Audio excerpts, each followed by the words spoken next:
When I started to get closer with God and I started to have more respect for myself, covering up was like God is saying, since you have left this life that most people want to come to me, I'm going to give you back your virtue.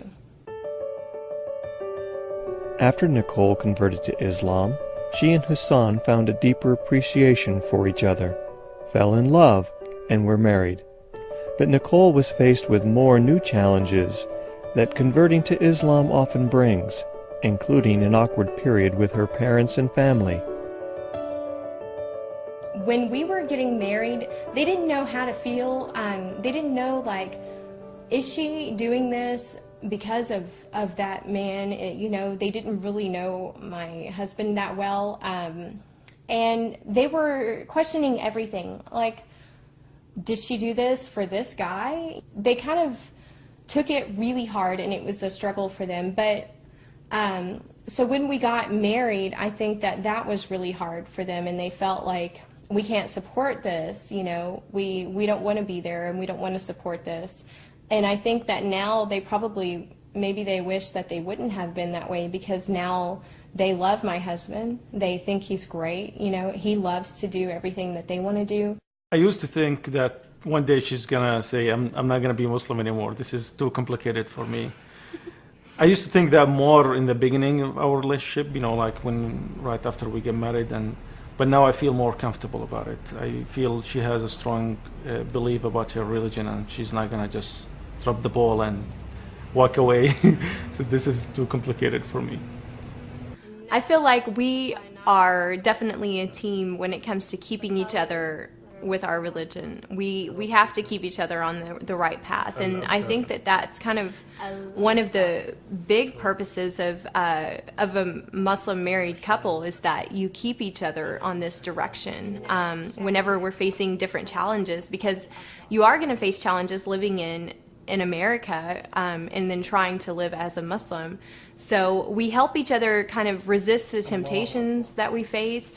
We remind each other of what we're trying to do and what we want for our children one day, inshallah. And I can look at him and tell at a moment when he is having a struggle, even if he doesn't say it, and he can do the same for me. And so it's just that ability to know and love each other that much that you want to see the other person as a successful Muslim. You want him to love Islam as much as you do, and you look at him and think, like, I want to feel as passionate as he does, so we look at each other and push ourselves in the right direction.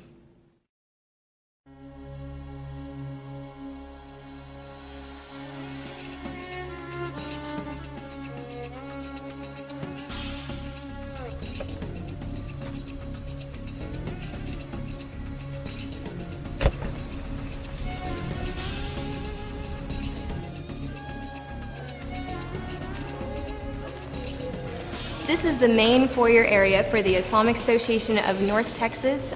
This is where I first began my Islamic classes. I would come every Sunday. I would go up the staircase right there to learn about the foundation of Islam. It was about 5 months later that I took my Shahada in the Imam's office here at the Richardson Mosque. I've become like a member of the family here, and this is where me and my husband come for our prayers. Eventually, the Islamic Association of North Texas is going to grow into an Islamic village. They're going to be adding shops, restaurants, and educational institutions. The community here is growing very rapidly.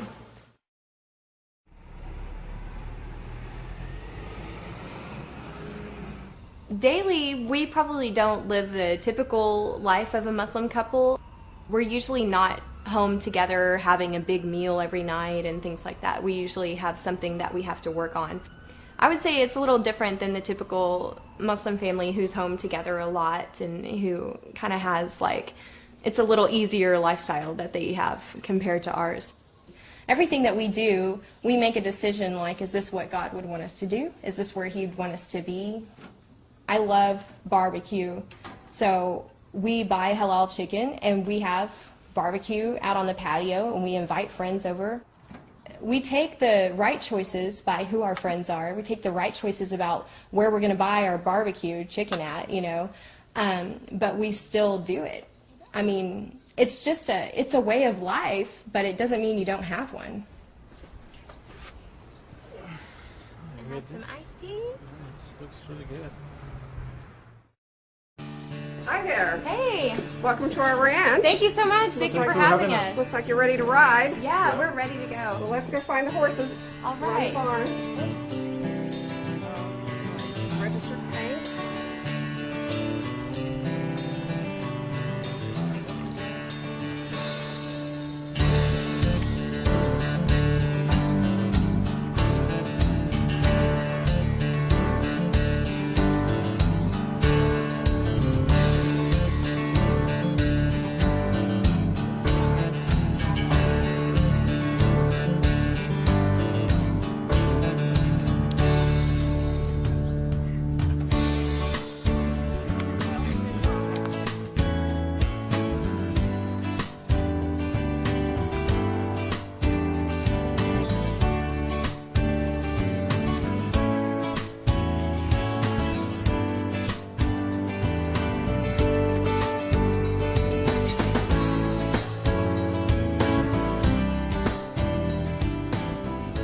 I don't miss out on anything that a Southern girl would get to do, you know? Like, I do everything that I would have done before.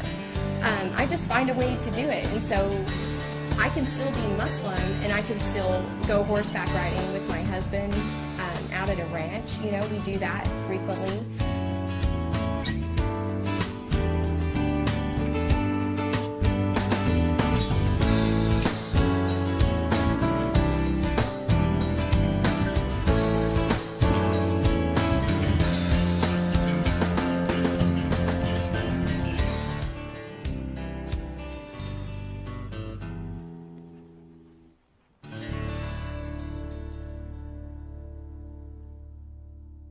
I think that in Islam, something that sets it apart from other religions is the ease of it, the simplicity. And I know that may sound strange to some people because they would think Islam is not easy.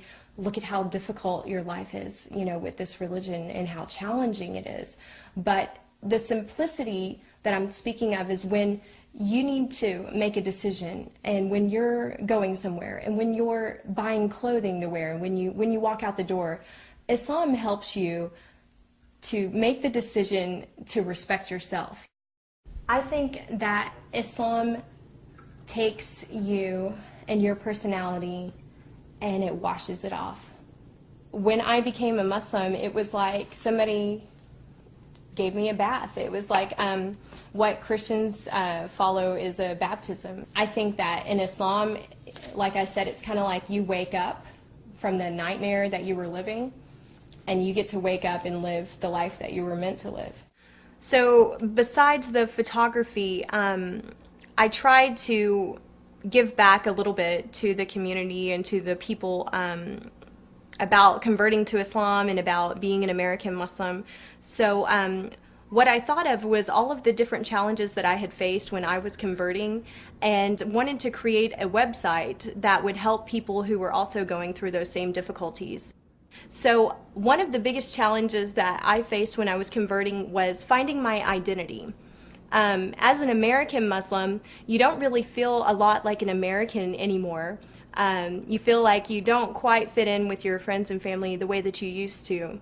When you're also on the other side as a Muslim, you're still not the same as they are, not the same as a person from a Muslim country, and you may not look or act the same way that they do. So you kind of feel like, where do I belong?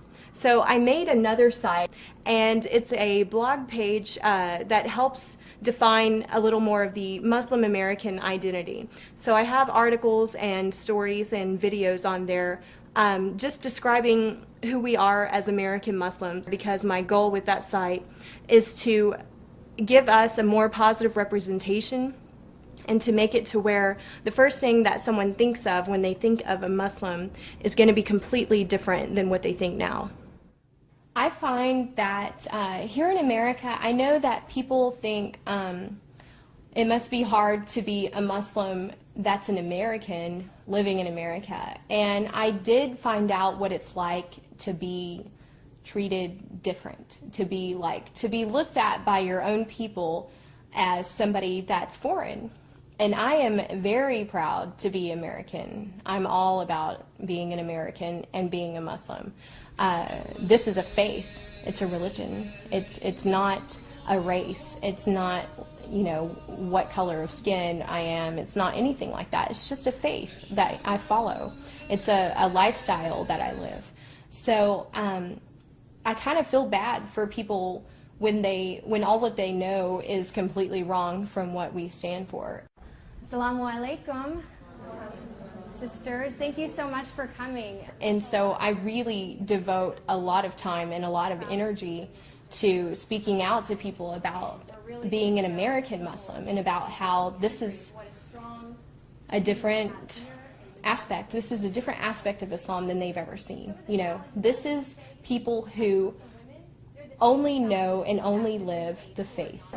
I converted to Islam 3 months ago, and I came today to hear Nicole's lecture just regarding life without Islam as a reminder, you know, what life was without it.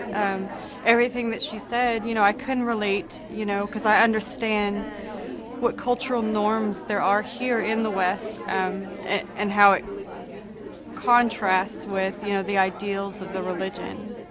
Hello, welcome to Getaway. Thank you. What would you like to drink? Yeah, I'm gonna have iced tea. Okay, and for you, sir? Diet Coke. Okay, great. Thank you. My message would be to people when they want to learn about our faith is to just listen and look at how we live our lives, like on a daily basis. So I wouldn't talk about the differences, and I wouldn't focus on, well, you believe this and you're wrong and this is the right way, and I don't talk like that about Islam. When I talk to people, I like to show them the simplicity of it. I like to tell people all of the things that are so similar to what they're already believing in their lives, and show them how the things that they face and the challenges that you face in life, there are answers for everything, you know, and there are guidances for everything to make it easy on yourself and to help you to make the right decision about common things that we have to do in life, about getting married, about how to treat your family, about what you do for a living, raising your children, you know, everything.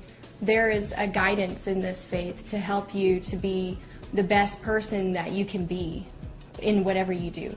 If it's your career, if it's how you are with your friends, if it's the things that you do for fun, the way that you socialize, everything about your life, this faith has an answer for it and able to give you the chance to be the best that you can and to do the best with your life and to make the most of it and to live for a greater purpose.